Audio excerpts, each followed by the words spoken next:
So today I want to talk about trend indicators, and let me ask you, what trend indicators should you use to show the trend direction if you want to trade with the flow of price? Well, before you can even answer that question, let's ask, what time frame are we talking about?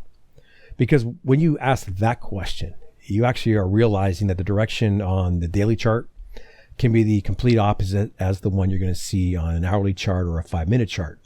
So before you even think about what indicator you want to use, you really got to choose your time frame. Okay. So are you day trading? Are you using 15-minute charts or lower? Are you a swing trader and using 4 hours and daily charts? So looking here at sugar, if I'm trading this chart, and this is a daily one, I'd want to be looking for a buy signal after that momentum move off the bottom, along with the gap in price, because price is obviously it's going up, and anything short could be pretty painful on this daily chart. Well, let's take a look at a day trading chart, and this is a 5-minute chart of sugar, and it's pretty clear that I'd want to be looking to sell the market and not be a buyer. So be very clear in your trading style and consider using an indicator on your trading time frame, or trade in the direction of the time frame a few levels up. So let's talk about why we should trade with the trend. So if you're looking for bigger returns in your trades, you got to know that the path of least resistance is going to be in the direction of the bigger money. So let's forget the higher frequency trading algorithms, because they're going to quickly jump from long to shorts and back again. But if you're trading from home, you're probably going to find going with the trend is going to be easier. Now, is there a benefit to grabbing a trend reversal? Sure there is. But can you pick the top and bottoms consistently? Well, that's a big question. So while you may actually have had success jumping in at the right moment at times, when you grab the less stressful meat of the move, it's generally a better bet. So in order to grab the middle of the move, you got to know the current trend direction for your trading time frame. And I personally will gladly take less stress over the constant stop outs when you're trying to pick market tops and bottoms. So just look at the chart for our first indicator. It seems pretty simple, right? But one thing that doesn't lag price is price. I personally find price to be the best indicator for trend direction. And all it takes is just an understanding of the price action. So let's understand what a price action trend is going to look like. If we're in an uptrend, we're going to have higher highs and higher lows.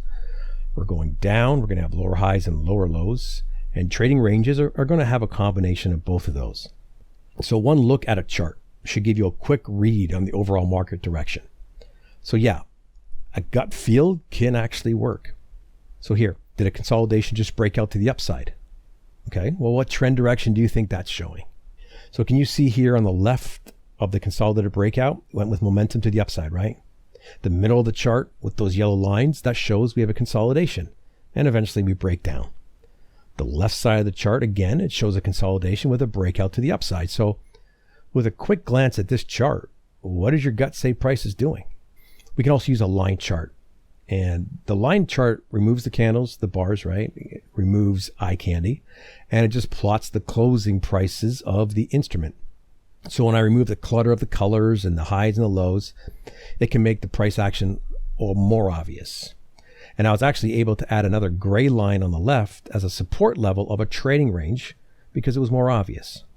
I actually find the swings are much easier to see here due to the points that are made when the price changes direction, right? They're sharp moves. And I would not use a line chart for entries or trade exits, but it does give you a good indication of the trend direction, including when the market's going sideways. Now, swing traders, day traders, you can both take advantage of the clean look of the line chart when you're considering your trend determination. Trend lines, I'm going to include this with price action. And while trend lines are not a trend indicator in the complete sense, they can be pretty important if you're looking for a more visual method. So here I kept it simple and I used the extreme low for the first line, the range in the middle, it's pretty obvious, and the lines for the remaining trends, you can see them here.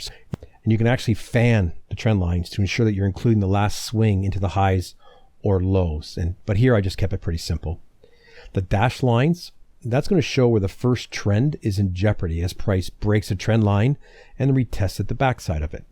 The second solid line, that would have been adjusted to include that price spike that's in the middle of that downtrend. That last trend line is just connecting the lows. But the secret is to ensure that you have rules for drawing your trend lines. Okay, so you don't want to be deviating from that. What about moving averages? Well, we can use those as a trend indicator and as a strength meter. And the most common method people use it is a trend indicator, right? It's a moving average. It's the most common ones being used. So whether you're using something like the Hull moving average or the more common simple and exponential averages, they are a pretty simple way to determine your trend. Now, there's no magic in a moving average, okay? It just calculates with different formulas, obviously, the average price over a set number of periods. If we see a sustained increase in the average price, we are in an uptrend. A sustained decrease in the average price, it's a downtrend. And when we see price just whipping around the average, we can consider that a price range. So not only can you choose your style of moving average, you can also choose the look back period. So generally, if you're looking at long-term trend direction, 200 period, 100 period. Looking at a medium-term direction, 50 periods is good. Shorter-term direction, anything from a 5 to a 20 period. But keep in mind that a shorter-term average is going to flip from long to short more often than a longer-term average like a 200.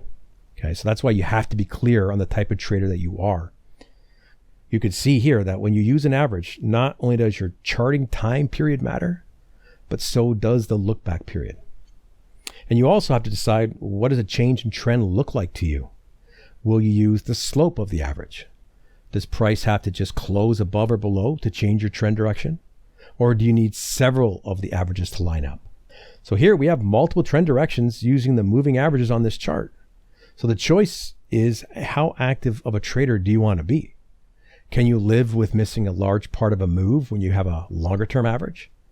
Can you handle being whipsawed back and forth as the shorter term average alternates between buys and sells? Using the 20 simple moving average here, it's going to have you looking short while the 200 still looking long. So you would still need to have a buy signal or a sell signal, of course, that lines up according to your trading plan. Now, trend strength with the averages. So we use two averages like the 20 or the 50. That can help us gauge the strength of the trend. So when that 20 period's pulling away from the 50, price is advancing at a steady rate, and you can consider that it's a pretty strong uptrend.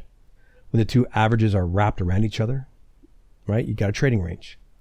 You also can consider just how far price pulls away from something like the 20 period average, because the further the price gets away from an average price, the more risk there is of a mean reverting market, okay, a pullback. Look, you can choose, just keep it very simple. Is the moving average heading generally in one direction over another? Well, that's your trend. What the MACD? And I've talked about the MACD before, and I think it's something to consider, especially if you use it on a higher time frame. So in our example here, I want to use the default settings of 12, 26, and 9, and I'm going to take out the histogram. I don't need it. I'm also going to use the daily chart for setups, but the weekly chart for trend. Okay. So once the MACD crosses to the upside on the weekly, where you see the green circle, that's our trend indicator telling us the current trend is long. So we're going to look for buy signals on the daily chart. And you're going to see the downside cross on the daily chart on the MACD. So when the fast line goes down through the slow line, and we see a pullback in price. So we want to look to get long according to our trading strategy. On the daily chart, we can actually use the MACD to show consolidations, right? As the lines of the indicator get tight, so consolidation. But that said, as long as we're seeing the separation of the lines on the MACD on the weekly chart, we want to consider that we're seeing a strong trending market, in this example, to the upside on the daily chart. The DMI, the directional movement indicator. You know, not only it's a pretty decent trend indicator, but when you add the ADX, we can also see the strength of the trend. And here I just picked a daily stock chart, and it's going to take into account an ascending triangle chart pattern. When you learn how to use price patterns or price action with indicators, that is definitely, it's a level up in your trading ability. So how do you read this indicator here? Well, when the red line is above green, we're looking shorts. The green line above the red, we're looking longs. The white line, that's our ADX, when that's above 20, we're looking at a trending market. So I want you to look at the area of the ascending triangle. We have the green line above the red line, so we're looking upside. The ascending triangle, so we have a rising support line into resistance level, that's bullish. That points to upside. Now the ADX is below 20, right? So we're not really so much in a trend yet, but we're rising. Now, if you waited for the ADX indicator to pass 20, well, you're actually going to find yourself looking for entries at the highs. So when you understand price patterns, along with how to read the DMI and what a rising or falling ADX means, in this example, the rising one would get you positioned long on a break of the chart pattern, the ascending triangle. And price actually rose 27% from the break of the triangle. So you can see on the left that the DMI lines they're crisscrossing while the ADX is below 20. But one look at price shows the indicator is telling you that we are in a trading range. Okay, so in those examples, you're going to use your range trading strategy. Let's wrap this up. What did we cover? Well, we covered the importance of choosing your time frame when considering trend direction, because we can have differing trends according to the time frames. We covered using market structure of higher highs and lows and lower highs and lows as a price action method to determine your trend. Moving averages can be used with different settings, and the price relation to the average can show the strength of the trend. We can look at multiple time frames. We can use those when we're trading the higher time frame trend on a lower time frame with our MACD. And the DMI, including the ADX, is a trend direction and a trend strength indicator. So whatever method you're going to use, you got to ensure it's part of an overall trading strategy that also includes risk management. All right, thanks for watching this. If you have any questions or comments, just pop them in below and I'll respond.